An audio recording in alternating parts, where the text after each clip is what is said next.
crossface looks like this. I'm reaching the arm, whatever's closest to their head, right underneath their head, and I'm hooking my fingers into their armpit. I'm cinching this close to me, and then I'm basically using his chin as a lever to turn his head away, and my shoulder is what's going to drive into his chin.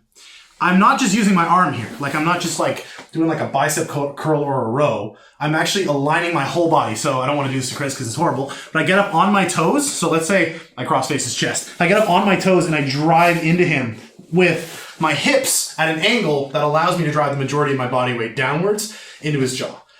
The crossface is a ridiculously brutal position for the bottom player. You're completely immobilized. Your head can't move. Your neck is in a compromised position. You cannot let people crossface you. The majority of focus that we want to have is on preventing the crossface. We will give you a little bit of a breakdown on what to do if you get crossface, because it will happen. But after a certain period of time, it should be very infrequent that you get crossfaced. So I'll switch positions with you, and we'll go over the basic idea of how to escape the crossface. Okay, so he goes for a crossface. Okay, the main thing I want to think about here is I don't want to let my neck get twisted up, really. Forget about escaping. I don't want to have a situation where he's turning my head to the side and I'm dealing with pressure on my neck, where I'm turning my neck and my shoulders are still pinned to the ground. This is absolutely terrible for me. Here, I'd like to switch positions because I'm more effective from this side. So, he gets his crossface and he starts turning me onto my side. He starts driving into my face. So I allow myself to turn away a little bit. So my right shoulder is no longer on the mat. And I'm doing what I can with my arms to basically relieve the pressure as much as I can. Okay, so we go back.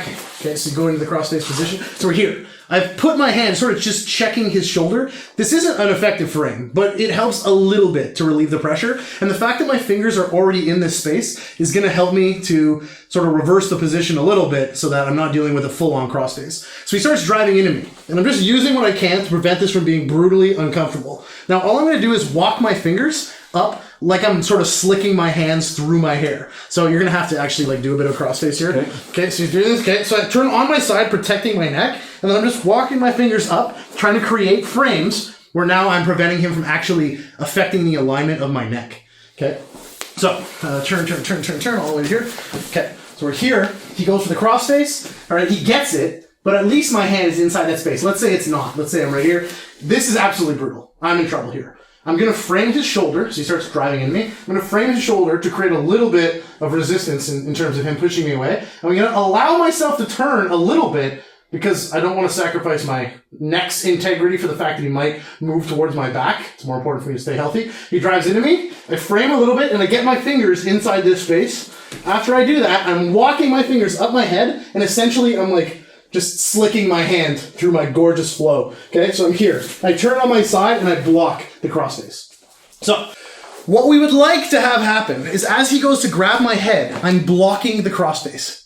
I'm on my side, I'm facing him. Extremely important. I'm not on my back blocking the crossface. I'm on my side. I'm based with my foot, keeping my hip facing him. He goes to grab my head, I block the crossface, and I'm framing his sort of collarbone with my left forearm or my elbow. Okay, so we're blocking here. I'm trying to balance between keeping my elbows close to me and preventing him from grabbing my head. Sometimes my arms will open up slightly, but I'm trying to keep my elbows as tight as possible. So where we want to start, if we end up in side control, is basically this position. So you're in side control, a nice tight side control, right? And you're trying to grab my head. I'm on my side. I'm not letting him flatten me out. And I'm making sure he can't grab my head. I can do that by framing his arm like I am right now, probably the most common way. I can also create a structure where I'm basically putting my hands on my head, and if he tries to grab me now and try to grab a crossface, as long as I stay on my side and prevent him from grabbing my head, I'm okay. The hierarchy is essentially starting to block him like this. If I end up in a really compromised position, no big deal. Sometimes it's one arm. I use one arm on my head, and I create this really strong structure that makes it very hard for him to crossface me. The point is, it's extremely challenging to get out of a crossface, and it's extremely risky for your neck to be in a crossface. Someone might pass my guard. Chris gets past my legs, okay, and I'm like, oh, okay, fine, he passed my legs, but I'm not going to let him grab my head. That's not going to happen. So block the crossface. It's something you need to call yourself out for, call your training partners out, block the crossface. They might have passed your guard, but they haven't secured your head.